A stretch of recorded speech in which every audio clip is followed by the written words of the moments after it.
Y'all know I study history 24 hours of the day. Don't care what's going on. I happen to be studying my favorite part of history, Rome, as you guys know.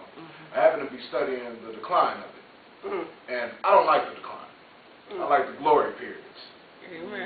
Once I get to Marcus Aurelius' death, I'll turn right back around and go right back to Caesar Augustus. I don't want to learn about the failures and the rest of it. Well, today I actually went through it. And I got to a man named Emperor Julian. And this guy was a study guy. He sat in Athens, Greece, and studied all his life. He had no training to rule any people, no government experience whatsoever, nothing. No military, nothing. Well, it turns out that the legions, under guidance of his brother, made him take the purple of an Augustus, made him become an emperor, forced him basically, because they liked him. And he actually happened to have victories on the battlefield of a declining empire.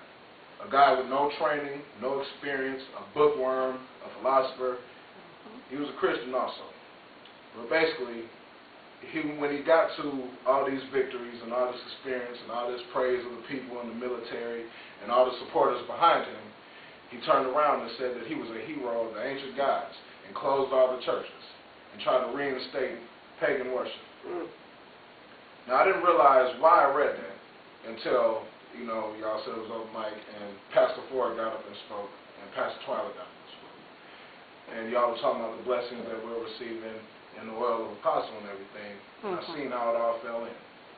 Because a lot of times as human beings, when we start succeeding where we thought that we wouldn't, and when praise and stuff starts coming in, we do exactly what Emperor Julian did.